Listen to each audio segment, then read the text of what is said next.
Bien-aimés dans le Seigneur, bonsoir. Soyez bénis au nom puissant de notre Seigneur Jésus-Christ.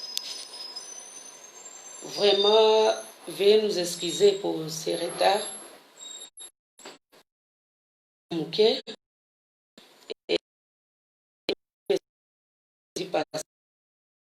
Et toujours des problèmes techniques. Alors, et puis, maintenant, il faut que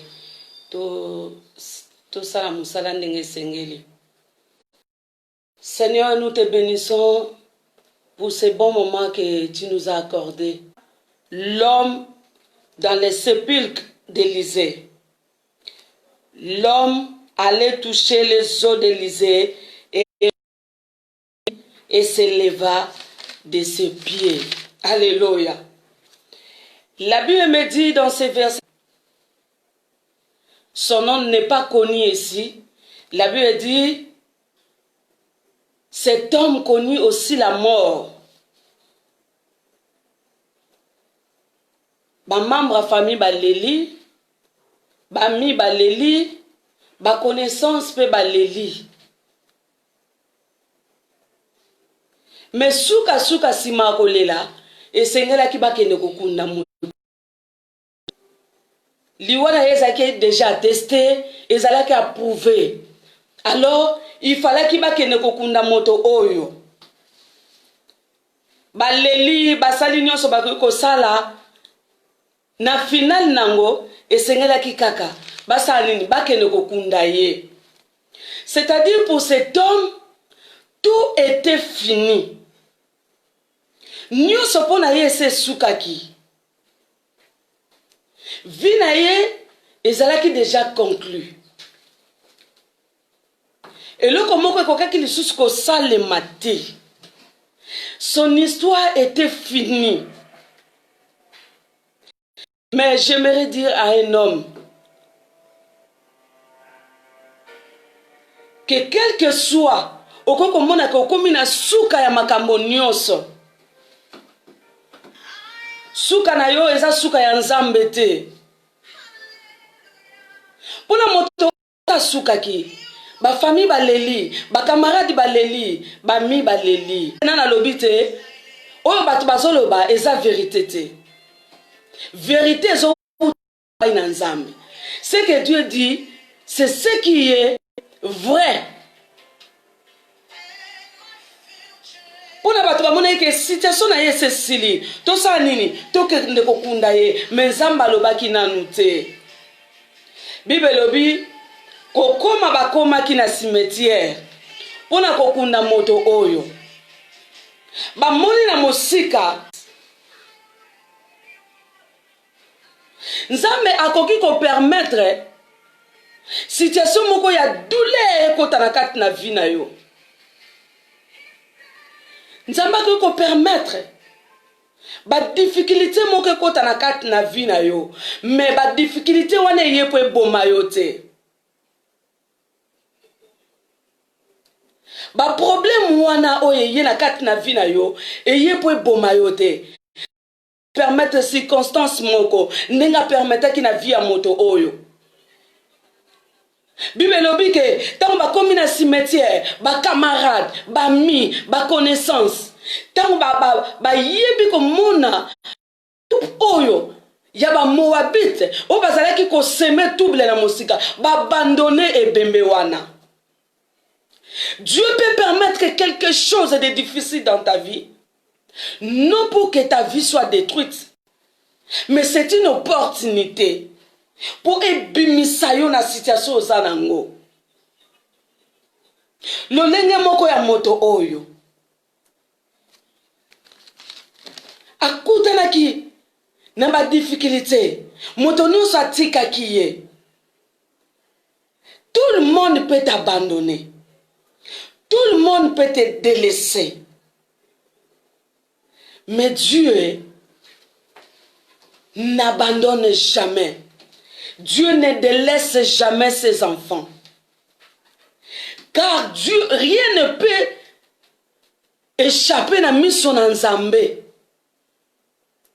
Dieu est au contrôle de toutes les situations. Il est au contrôle de toutes les choses. Et là, comme mon côté, ekoki ko échapper nzambe na bonzambe na ye à cause ya circonstance oyo ekomelaki moto oyo. Cet homme a été abandonné de son propre sort, délaissé. Palangani bakimi mobulu batikali kobwaka ye. Nayebi ke ozo aza l'effet dévora na kati na maladie nzambe akotika yo te, parce que la Bible dit il est Jéhovah Rapha. Na kati na kufa nzambe akotika yo te, parce que la Bible me dit il est la vie. Yo kanga malamu, yo moto oyo ozo se sentir délaissé, tu te sens délaissé, tu te sens abandonné, rejeté de tout le monde. Yo kanga bien. Les hommes peuvent t'abandonner, les hommes peuvent te délaisser. Ne te dérange pas, ne te tourmente pas. Le problème, ce n'est pas pourquoi ces hommes t'ont abandonné. Le problème, c'est de savoir, quand on t'abandonne,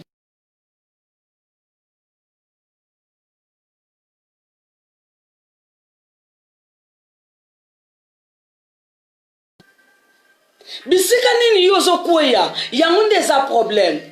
Tant moto nyonso azotika yo, tant moto nyonso abandonné parce que tu n'as plus rien. Ben terrain na bango na vie na yo eza lisusu te. Bazalaki ko poussa na pembeni na yo parce que bazalaki ko gagner quelque chose. Mais maintenant bazo mona susu eloko ya malonga te oyo bakolandela yo. Balebo so sila. Oso périma. Osa déjà périmé. Osa expiré. Osila eloko malonga epa na yo eza na ngote. Bakolandolo nini? Et batonyo so ba abandonné yo. Le problème ce n'est pas ça. Le problème tant bazo ko abandonné yo. Sika nini yo zo tia makolo. Écoutez. Dieu azelaki kaka mokolo ya enterrement. Ya moto oyo. Oyo kombo na eza cité na kati na Bible te pour que ayeba ko sala miracle likolo ya vie ya moto oyo. Oh, nalingi na yebisa moto moko. Le kairos de Dieu est meilleur, le temps de Dieu est meilleur. Voilà pourquoi et sengelo zela kata ya nzambe, parce que moto moko te azana makoki ya koyeba ko balusa.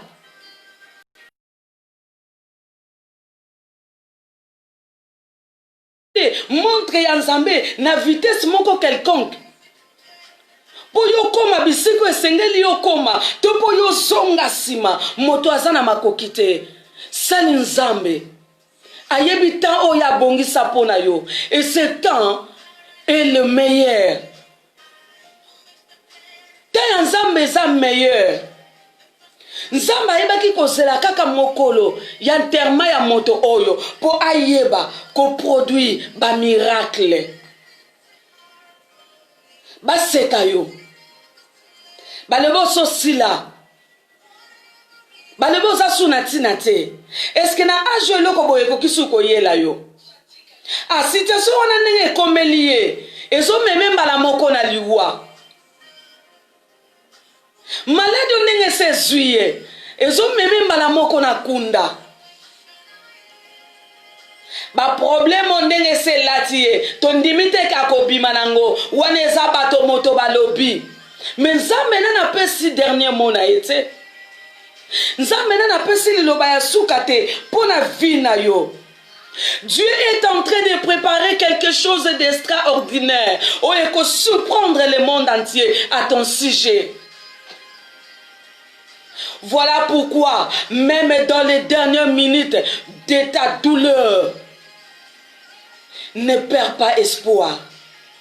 Jésus-Christ reste fidèle. Jésus-Christ reste l'ami fidèle. Oyazolanda yo partout. Ko bungi sa exploité. Atozo monake oso suki. Ko bungi sa exploité.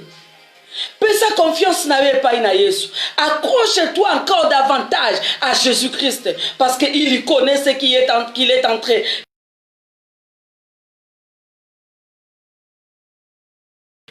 Aussi longtemps que Jésus n'a pas encore prononcé les derniers mots. Accroche-toi encore. Encore et encore. Parce que ce sont les hommes qui ont parlé. Mais Jésus n'a pas encore parlé. Bangonde batie point. Mais Yesu a tenu dans point la vie na yote. Alléluia. Écoutez ce qu'Ecclésiaste 9:4 dit. La Bible dit ceci. Pour ceux qui vivent, il y a de l'espérance. Et même un chien vivant vaut mieux qu'un lion mort. Yo motoza na bomoy. Et sengeli o espérer. Parce que Nzamba azana makamba ko sala na yo. Okufi toza na bomoy. Espère encore à Jésus-Christ. Espérez les sous pas une ensemble. Parce que ça n'a pas coquille à cause moko. Vous savez ce matin, Nabima qui tongo. Et n'a commis quelque part. Tout le monde est trop pour abattre telemi. Tout le monde a mis sous boy. Et ngame à moi si. Batouti et moi ça a commis le col à ngoulou. Moi, ça a commis le col à Nyama.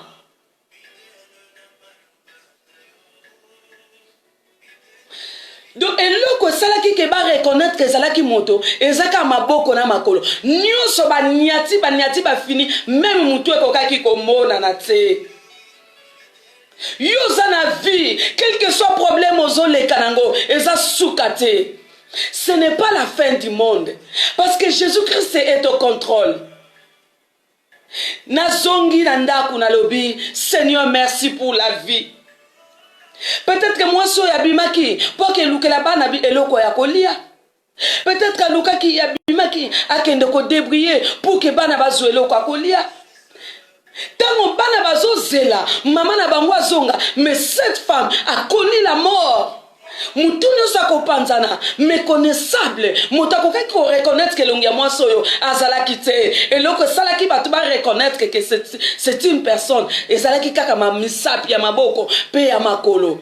Oh, espère encore à Jésus-Christ. Jésus-Christ reste le meilleur.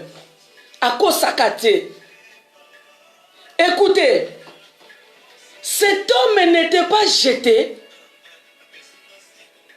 dans n'importe quel tombeau. Bible l'obétant bandeko na ye, libota na ye, bato ba compagnie ke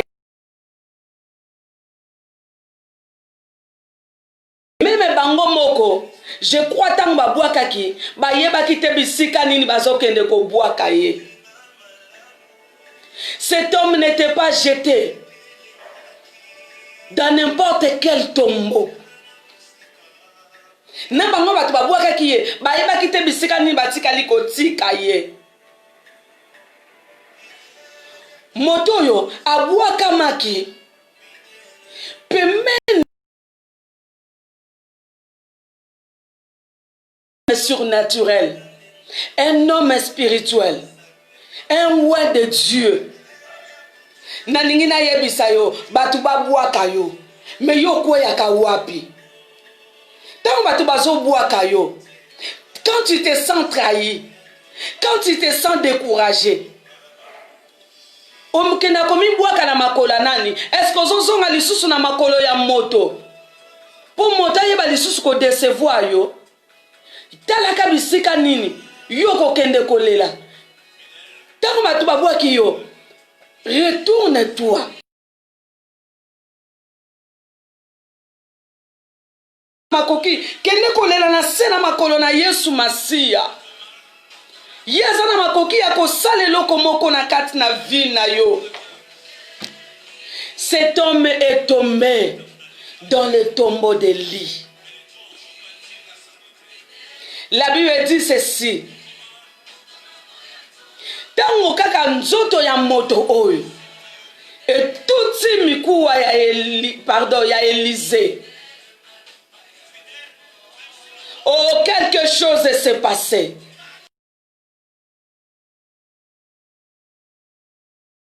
Salami. Connexion salami entre Koufa et Koufa. La Bible dit, à l'instant même, cet homme reprit la vie. Et il s'éleva de ses pieds. Je suis en train de prophétiser sur la vie d'une femme. Je prophétise sur la vie d'un homme.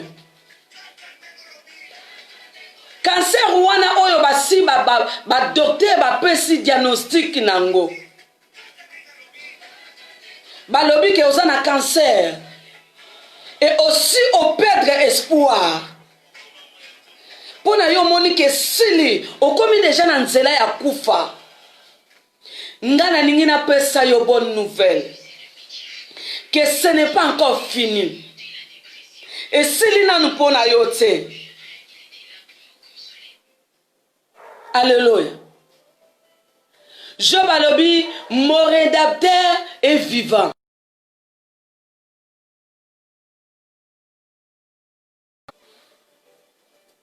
Nzambe na yo aza vivant. A côté le mamoto asuka. Nzambe atikaka de fois makambo ya makasi. Situation est s'aggraver.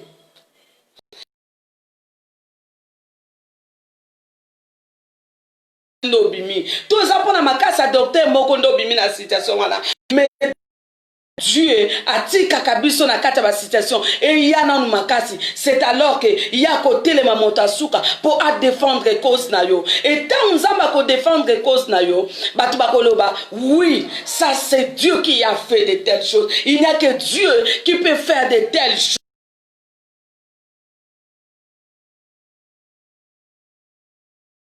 Quand le cadavre de cet homme a touché seulement les os d'Élisée, la Bible dit, à l'instant même cet homme reprit la vie. Je suis en train de prophétiser sur une femme ce soir. Je prophétise sur un homme ce soir. Laisse que l'onction divine et banako localiser vie na yobisiko zali. Onction ya nzambe ebana kolata yo bisiko zali. Ebi misayo na situation no so difficile oyo yo moko koki ko bimana yango te.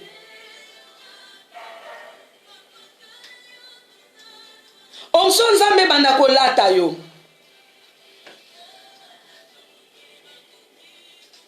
Nzambe asunga yo na pokwa lelo. On se connecter na onction na ye afin que ba situation yo se saladine et changer na kat na vie na yo.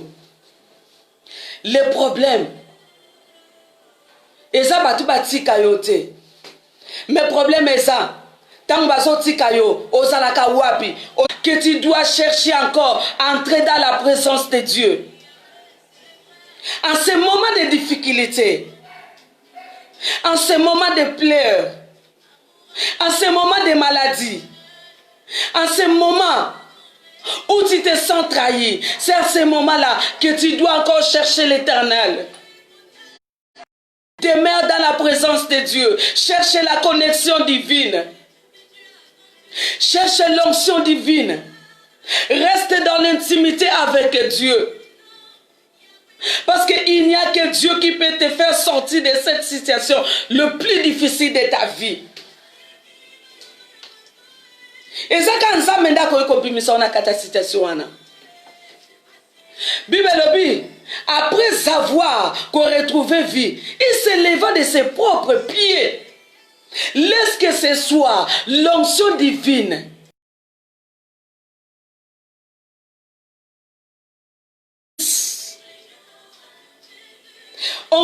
nzambe élargi ba limite ya vie na yo. Bisika baboti na yo bakoma te yo koma. Bisika bandeko no baniata te yo niata parce que toi tu n'es pas comme tout le monde. Nzambe akomisa yo bisiko yo koma te. Nzambe a élargi ba limite na yo.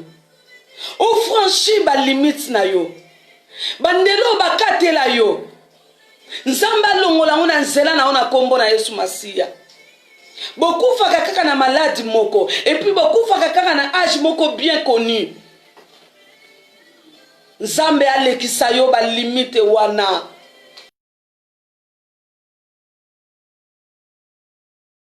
Laisse que l'homme de 33 ans, Jésus-Christ de Nazareth, le vainqueur de Golgotha, te visite maintenant au nom puissant de Jésus-Christ. Je me suis posé la question. Est-ce qu'un mort peut donner la vie à un autre mort? Mokoufi. À quoi qu'on sait que ça mokoufi moussoussou? Parce que Bible dit, quand le corps de cet homme a touché les os d'Élisée, directement cet homme a repris la vie. Comment est-ce que Mikuwa ya moto asa kufa et koki ko sekusa moto mosusu asa kufi?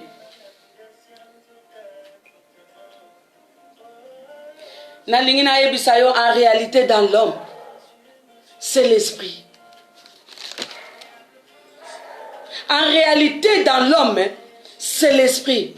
Or le nom d'Élisée signifie Elisha en hébreu. Elisha qui veut dire le Dieu sauveur.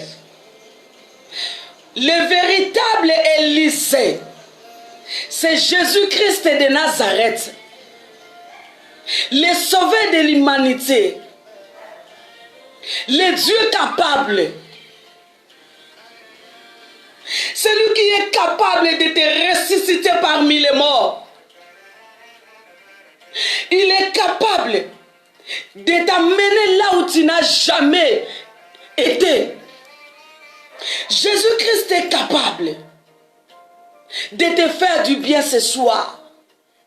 Parce qu'il est descendu jusqu'au tombeau pour vaincre l'ennemi. Et qui est cet ennemi? La mort.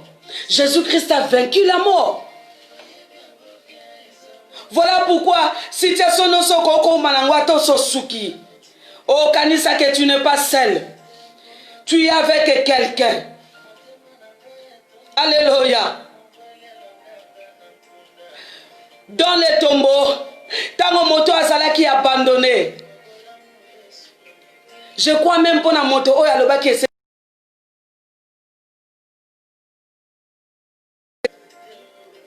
dans les tombeaux. Tango batonyo so bakei. Moto ya tikali ye moko.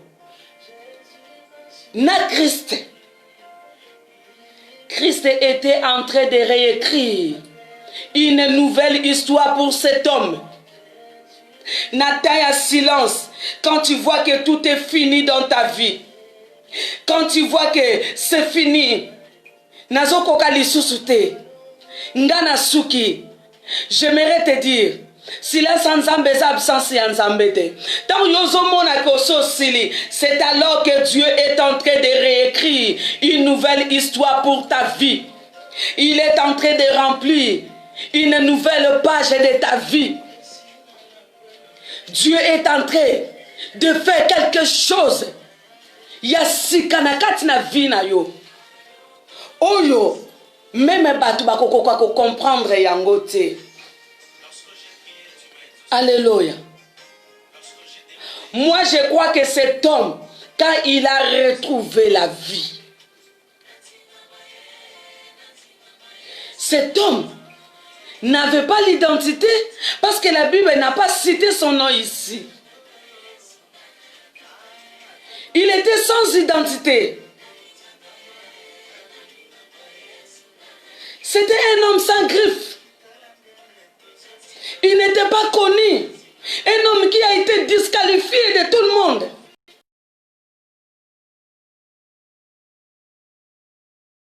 Jésus-Christ était entré, il a qualifié moto oyo. Bisika ba disqualifié yo. Nzamba zo qualifié na poku alelo.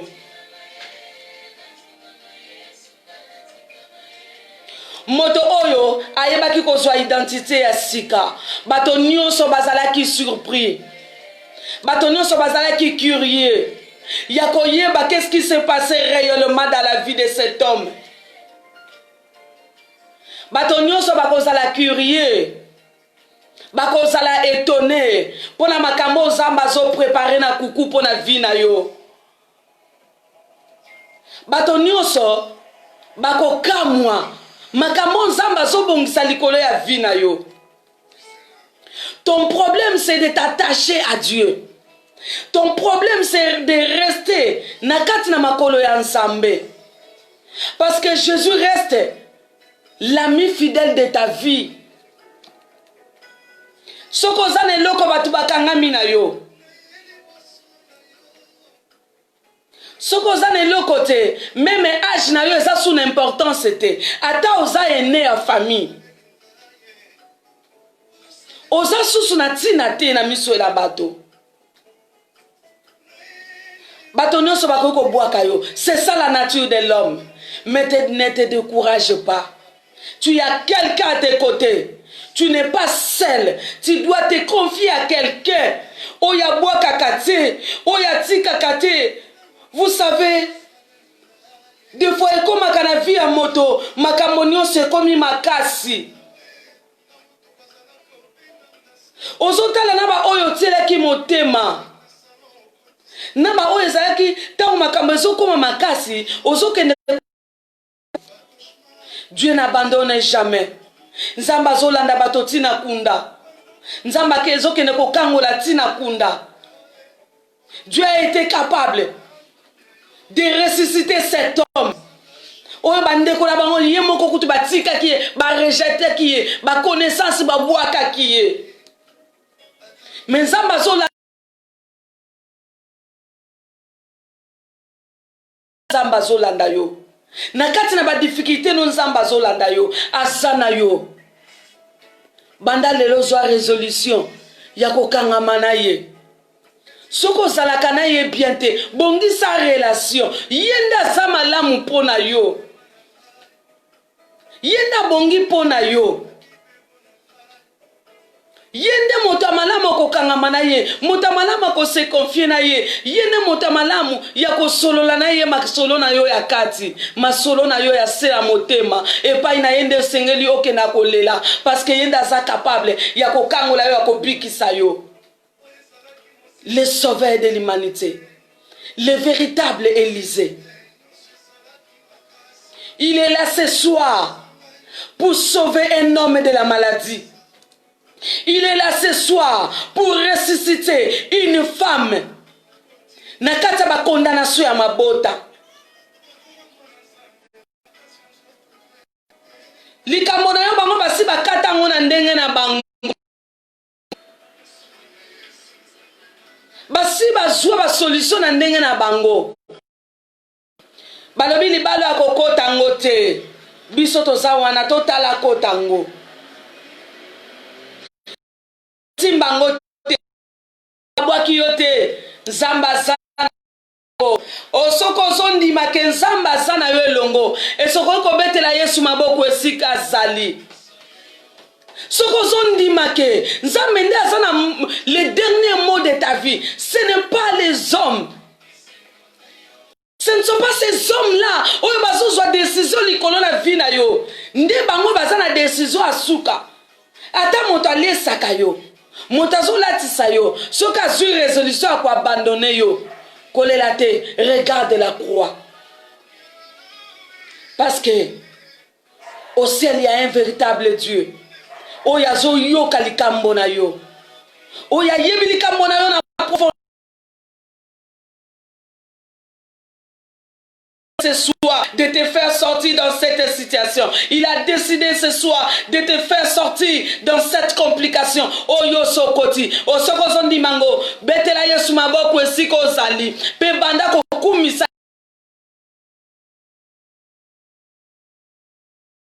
Pendant que le nom de Jésus, c'est le nom qui est au-dessus de tout nom.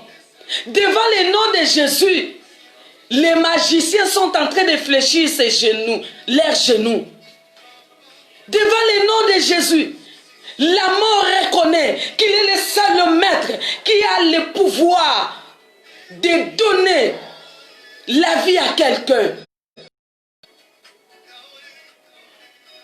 Élève le nom de Jésus dans tous les problèmes que tu es en train de connaître dans ta vie. Élève le nom de Jésus au-dessus des condamnations, au-dessus des malédictions, au-dessus des lois établies, au-dessus des difficultés, au-dessus de la mort, au-dessus des blocages, au-dessus de toutes les situations compliquées. Oezo lelisayo butumoi tango zolala kusende akoma moninga na ekoma moninga na yo okenda akolela lele pa na nzambe. Élevez le nom de Jésus. Oh Seigneur, nous te bénissons parce que tu es le roi des rois. C'est toi qui as ressuscité cet homme, oh Dieu. Tango bato nyonso bakokaki ko abandonner ye, bato nyonso bakokaki ko tika ye, mais yo tika ki ye. Nous t'élevons au-dessus de nos problèmes. Nous t'élevons au-dessus de nous. Na ekotombola yo. Likolo ya ba problème nyonso. Eza na vie ya bato. Oyo bazolanda biso na pokwa lelo. Tika kombo na yo dominer. Kombo na yo ezala likolo. Bonzambe na yo monisama. Père éternel, bateli yo likia, bateli mabota te, bataleli yo, bataleli batute, nzambe kokisa, parce que nzambe ya solo. Au nom de Jésus-Christ, Dieu a le pouvoir, il t'a donné l'autorité. Maintenant, lève-toi Jésus. Parce que nani yo pesi lilobana sukate tellement Jésus-Christ de Nazareth, lève-toi. Liboso va problème, liboso va difficulté, afin que yangwe ko ya au nom puissant de Jésus-Christ. Nyoso teleme lingai, nyoso linge koti sangana kunda. E banda kokwea na kombo na Yesu Masia. Et la itika vinanga au nom puissant de Jésus-Christ. Laisse que l'onction de ce soir, l'onction de Dieu Tout-Puissant, est localisée, et si na continent oyo zali, et simba vina yo bisiko zali, au nom puissant de Jésus-Christ, et banako kangola yo, na kombo na Yesu Masia.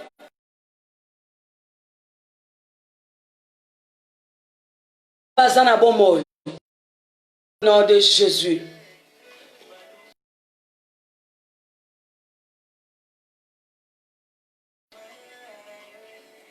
Voilà. Thème la biso alelo tolbaki. Jésus-Christ est fidèle.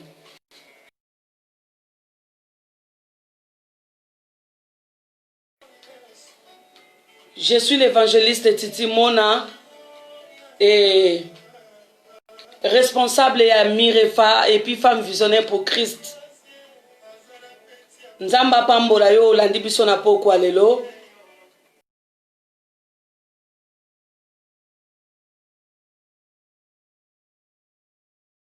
Nzamba yo butu alelo ezala butu ya kimia pona yo. Lala pongi moko paisible. Bakoshima musika. Boko na nzambe za la protection ya bomo ina yo. Nzamba protéger a protéger mobile na yo, a protéger banana, a protéger libota na yo, a protéger na kombo na Yesu Masia. Béni au nom puissant de notre Seigneur Jésus-Christ. Nzamba pambola biso. Amen, amen, amen, amen. boko excusez biso pona moi retard oto zui na mokola lelo et puis œuvre nango mais tozo meka toujours kosala koluka kosala o eza meilleur pour que biso nyonso tozala satisfait et puis gloire ezonge epai na Nzambe. Nzambe apambola yo au nom puissant de notre Seigneur Jésus.